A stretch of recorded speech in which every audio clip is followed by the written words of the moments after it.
আসসালামু আলাইকুম এভরিওয়ান। বাধ্য মায়াপুরী গল্পের 27 নম্বর পার্ট। তো বেশি কথা না বলে চলুন গল্প শুরু করে দেই। প্লিজ ফুপি, একটু দয়া করো আমার উপর, বাঁচবো না কেয়া পরীক্ষা ছাড়া। উপর থেকে ফারদানা বেগমও দৌড়ে আসলেন নিচে। এত চেঁচামেচিতে তিহানের যাওয়ার পর তিহানের রুমে গিয়ে রেস্ট করছিলেন, তবে হঠাৎ নিচে এত চেঁচামেচির শব্দ তারও ঘুম ভেঙে গেল। সামিরা বেগম কোনোভাবেই শানকে থামাতে পারছে না, সঙ্গে সঙ্গে হানিফকেও ডাক দিল। সামিরা বেগম, মোতালেব খান আর হানিফ তিনজন শানকে ধরে রেখেছে, তাও শানকে আটকে রাখতে পারছে না।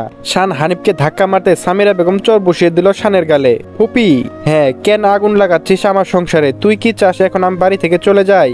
শান সামিরা বেগমের দিকে তাকিয়ে বলল, না ফুপি, আমি এটা চাইনি। তাহলে বেরিয়ে যায় এখান থেকে, আর কোনোদিন আসবি না খান বাড়িতে। শান চোখের জল মুছে কেয়ার পানে একবার ফিরে তাকালো, তারপর কাপা কাপা গলায় বলল, বুকের মাঝে লুকিয়ে থাকবে অদৃশ্য এক ছায়া, তুই হারিয়ে গেলেও হারাবে না তোর মায়া। ফারদানা বেগমের কোনো প্রতিক্রিয়া নেই, তিনি সিঁড়ি থেকে সব দেখছেন। সামিরা বেগম ভারী কণ্ঠে বললেন, হানিফ, ওকে নিয়ে যা। জি ছোট ম্যাডাম। হানিফ এইবার জোর করে টেনে নিয়ে যাচ্ছে। যাওয়ার পথে শান মুখ থেকে ভেসে আসলো, তুই শুধু আমাকে ছেড়ে যাসনি কেয়াপুরি, আমাকে ভেঙে চুরমার করে দিয়েছিস, যার টুকরোগুলো আমি প্রতি নিঃশ্বাসে বহন করছি। দরজার কাছে যেতেই শান এক ঝটকে হানিফকে ছাড়িয়ে নিল, সঙ্গে সঙ্গে বেরিয়ে গেল। নিঃশব্দ রাতের আধারে শান ধীরে ধীরে হাঁটছে নির্জন রাস্তায়। চারপাশে কেবল নীরবতার হাওয়া, হালকা শব্দ। মনে পড়ে যাচ্ছে সকালবেলায় সেই অপমানের মুহূর্তগুলো, যার জন্য সে সবকিছু ফেলে বিদেশ থেকে ছুটে এসেছে।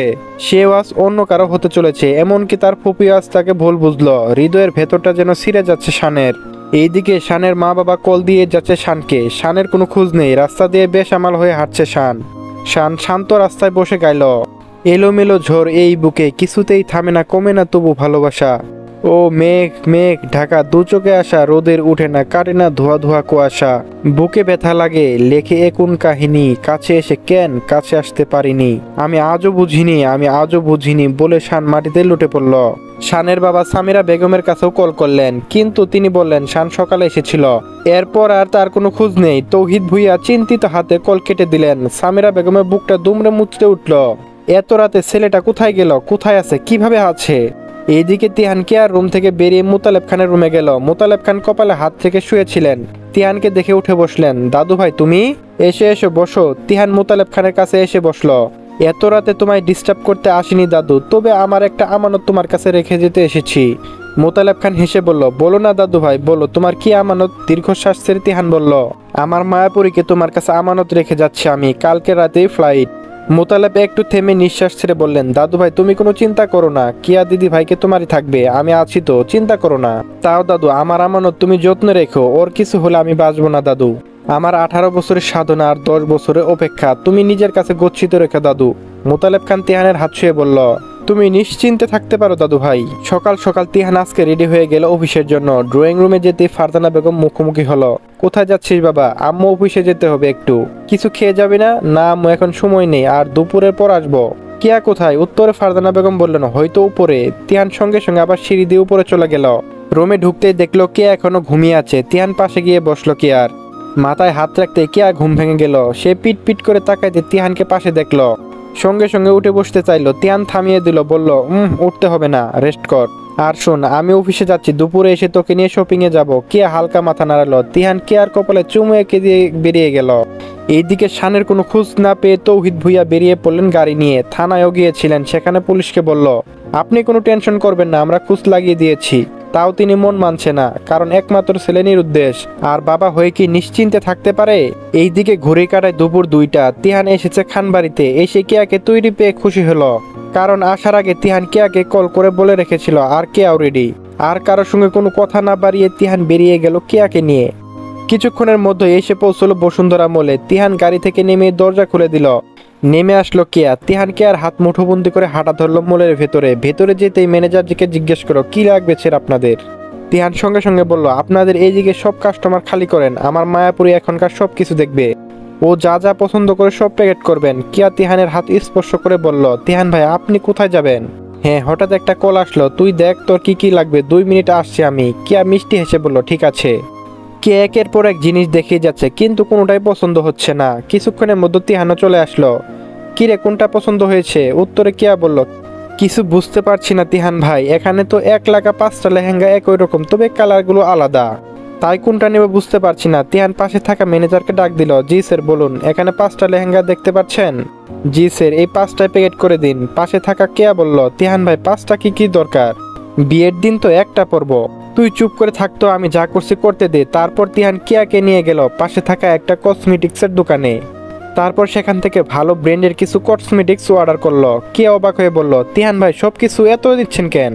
তিহান মিষ্টি হেসে বলল, আমার একমাত্র বউ বলে কথা, ওর জন্য এইগুলো তো সামান্য। হঠাৎ করে সবকিছু হচ্ছে তাই বেশি কিছু করতে পারিনি, নিতে পারিনি। আর তুই বলছিস এত নিচ্ছি? আর শোন, জুয়েলারি দেশের কোনো জুয়েলারি হবে না। আমি লন্ডনে যাচ্ছি, সেখান থেকে আসার সময় ডায়মন্ডের কিছু জুয়েলারি নিয়ে আসবো। আমার বউ সস্তা কিছু পরবে না। কেয়া মধু হাসলো, আপনি পারেনও বটে। বাংলাদেশে এত এত বিয়ে হচ্ছে, কই সবাই তো দেশের গহনায় পরিধান করছে। পুরুক, আমার বউ আলাদা। আমি তাকে সবার থেকে উপর করে রাখবো। আমার রাজ্য একমাত্র রানী, আমার শূন্য হৃদয়ের পূর্ণ, আমার একমাত্র ভালোবাসা বলে কথা। সবকিছু কেনাকাটা শেষে তিহান কেয়াকে নিয়ে গাড়িতে বসলো। একটানে গাড়ি খানবাড়িতে বাগানে এসে থামলো। গাড়ির পিছনে এত কিছু জিনিসপত্র একা নামানো সম্ভব নয়, তাই তিহান হানিফকে ডাকলো। হানিফ আস্তে আস্তে সব জিনিসপত্র ভেতরে নিয়ে আসলো। কেয়া পেছন দিয়ে তিহানের রুমে চলে গেল ফ্রেশ হতে। এইদিকে ড্রয়িং রুমে ফারজানা বেগম, সামিরা বেগম আর মোতালেব খান কেনাকাটা সবকিছু দেখতে ব্যস্ত। কেয়া আস্তে আস্তে সবকিছু খুলে সবাইকে দেখালো। এইদিকে পুলিশ স্টেশন থেকে তৌহিদ ভুইয়ানের ফোনে কল আসলো শানকে পাওয়া গেছে বলে। তিনি সঙ্গে সঙ্গে বেরিয়ে পড়লেন। পুলিশ স্টেশনে পৌঁছাতে তৌহিদ ভুইয়ার ছেলেকে দেখে যেন প্রাণ ফিরে ফেলেন। তিনি ছেলেকে জড়িয়ে চুমু খেতে লাগলেন। বাবা তুই কোথায় গিয়েছিলি? শানের মুখে কোনো রকম প্রতিক্রিয়া নেই। সে কি দুনিয়াতে আছে জিজও বুঝতে পারছে না। তারপর তৌহিদ ভুইয়া কোনো রকম ধরে নিয়ে ছেলেকে গাড়িতে উঠালেন। এইদিকে ফারজানা বেগম ছেলের বিয়ের উপলক্ষে বাপের বাড়িতে সব খবর পৌঁছে দিয়েছেন। তিনি আজকে ভাইকে চলে আসতে বললেন। সাজিদ হক, মার্জিয়া বেগম সহ সবাইকে খবরটা জানালেন। খবরটা শুনে আইমান সহ সবাই খুশি হলেও রীতির মুখে কোনো হাসি নেই। সে কি এইবার সত্যি সত্যি তিহান ভাইকে হারিয়ে ফেলতে চলেছে? মার্জিয়া বেগম বেশ খুশি হয়ে বললেন, চলো আমরা আজই চলে যাই খানবাড়িতে। যদিও ফারজানা বেগম আজকে চলে আসতে বললেন, তাই বোনের কথায় সাজিদ হক রাজি হলেন। তারপর তিনি সবাইকে তৈরি হতে বললেন। এইদিকে কিয়া রাইসাকেও চলে আসতে বললেন, কারণ রাইসা কিয়ার একমাত্র বেস্ট ফ্রেন্ড। তাকে ছাড়া বিয়ে করা নিবে তা কি হয়? রাইসাও বেশ খুশি হলো খবরটা শুনে, তবে বলল, আব্বু এতদিন আগে যেতে দিবেন আর জানো, আমি না হয় গায়ে হলুদের দিন আসবো। তবে কেয়ার মন মানল না। অবশেষে কেয়ার জোড়াজুড়িতে রাইসাও রাজি হতে হলো। আজিজুল খানও রাইসার বাবাকে কল করে দাওয়াত করলেন। ইতিমধ্যে বোনের ছেলে বিয়ে উপলক্ষে বোনের দাওয়াতে চলে এলেন সাজিদ হক, সঙ্গে মার্জিয়া বেগম, রীতি আর নিশা। আইমান আসেনি, কারণ সে তিহানের ফ্লাইটের আগে সন্ধ্যায় পৌঁছাবে।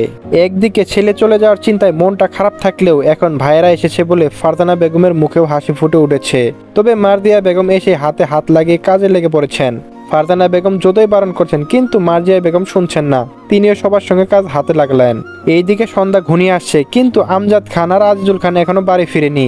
তিয়ান রুমে কি যেন করছে। কে এতক্ষণে নিচে ছিল, তবে তার মনটা কেমন করছে। কাজের ফাঁকে কাউকে বলতে পারছে না, আমি একটু তিহান ভাইয়ের রুম থেকে আসি। বেচারি মন খারাপ করে দাঁড়িয়ে রয়েছেন রান্নাঘরে। পাশে সামিরা বেগম রান্না করছেন। তিহান চলে যাবে, তাও আনায়া নিচে নামতে পারছে না, কারণ তিহানের করা আদেশ সন্ধ্যায় আর সকালে আনায়া যেন পড়ার টেবিল থেকে না উঠে। বেচারি রুম থেকে মন খারাপ করে নিচে কি হচ্ছে তা উকি ঝুঁকি দিয়ে দেখার চেষ্টা করছে। ইতিমধ্যে রাইসাও এসে পড়ল। ফারজানা বেগম কেয়াকে ডাকলেন। রান্নাঘর থেকে এসে কেয়া রাইসাকে দেখে বেশ খুশি হলো। দৌড়ে এসে জড়িয়ে ধরল রাইসাকে। তবে রাইসা কেয়াকে কিছু বলতে চেয়েও নিচে সবাইকে উপস্থিত আর বলতে পারল না। কিয়া রাইসাকে নিয়ে রুমের দিকে চলে গেল। রুমে যেতে রাইসা ঠাস করে দরজার ভেতর থেকে আটকে দিল। কিয়া অবাক হয়ে বলল, কি হলো, দরজা লাগালি কেন? চুপ জানো চুপ, তোকে একটা জিনিস দেখানো বাকি। কিয়া তীক্ষ্ণ দৃষ্টিতে তাকিয়ে বলল, কি জিনিস? তারপর রাইসা ফোনটা বের করে 2টা কাপল পিক দেখালো। কেয়ার চোখ যেন সপ্তম আকাশে। এইসব কি? রাইসা কেয়ার মুখ চেপে ধরলো। আসতে জানো, কেউ শুনে নিবে তো। কিয়া এবার দাঁড়িয়ে পড়ল। কি রে, এটা কি হলো? তুই আর আইমান ভাই কক্সবাজারে গেলি কবে? সত্যি করে বলতো তোদের মাঝে কি চলছে? রাইসা দুষ্টু হেসে বলল, জানো তোমাদের বিয়েটা হোক, তারপর আমাদের। কি আর কিছু বললো না। এদিক সেদিক কিছু একটা খোঁজার চেষ্টা করলো। আজকে শালি তোকে তো। আরে জানো রাখছিস কেন? আইমান ভাইয়ের সঙ্গে তলে তলে টেম্পো চালিয়ে তোদের নিজেকে সিঙ্গেল দাবি করা শালি নাটক বাস একটা। রাইসাকে এক দৌড়ে বিছানার উপরে উঠে গেল। আরে আরে জানো করছিস কি? মারছিস কেন? আমি তো বলছি ব্যাপারটা কি। কিয়া কোমরে হাত রেখে বলল, সব খুলে বল, নয়তো তোদের প্রেমের 12টা বাজিয়ে ছাড়বো আমি। তারপর বিছানায় এসে রাইসা সব শেয়ার করলো কিয়াকে। জানো মনে আছে তোর, তিহান ভাই সাদে পার্টিতে দেখেছিল?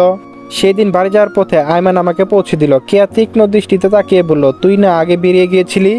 হ্যাঁ গিয়েছিলাম তো, তবে রাস্তায় আটকে যাওয়া আইমান তো আমাকে পৌঁছে দিয়েছিল। তারপর আইমান আর আমার নম্বর চাই। তারপরের দিন আমরা পার্কে দেখা করি। তারপর আস্তে আস্তে একে একে সঙ্গে সঙ্গে থাকতে থাকতে কখন যে সব হয়ে গেল। তবে রাগ করিস না জানো, তোকে বলার চেষ্টা করেছি আমি, তবে সেদিন তিহান ভাইয়ের অবস্থা ভালো ছিল না, সবাই হাসপাতালে ছিল, তাই আর তোকে বলতে পারিনি।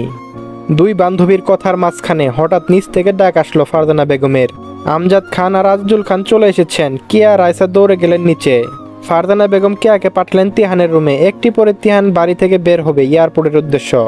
এইদিকে শানকে পাওয়া গেল, তার মানসিক অবস্থা ভালো নেই। তৌহিদ ভুইয়া ছেলেকে হাসপাতালে এডমিট করালেন ছেলেকে।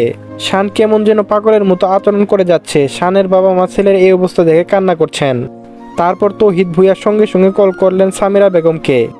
সামিরা বেগম খবরটা পেতেই ফোন হাতে বসে পড়লেন বিছানায়। এইদিকে ভাসুরের ছেলে ফ্লাইট, অপরদিকে ভাইপোর অবস্থা ভালো নেই। এখন তিনি কি করবেন? চলবে পরবর্তী পার্ট আমাদের মেন চ্যানেল ভয়েস অফ জামিলে দেওয়া হয়েছে, তো সবাই সেখানে গিয়ে দেখে নেবেন। আর সেখানেই থেকে গল্পটা শেষ করে দেব। তো লিঙ্ক এই ভিডিওর ডিসক্রিপশন বক্স এবং ফার্স্ট কমেন্টেও দেওয়া থাকবে এবং স্ক্রিনেও ভেসে উঠবে, সেখানেও ক্লিক করে দেখে নিতে পারেন। আর ইউটিউবে সার্চ বারে গিয়ে লিখতে পারেন ভয়েস অফ জামিল, তারপর আমার মেন চ্যানেল চলে আসবে। ধন্যবাদ।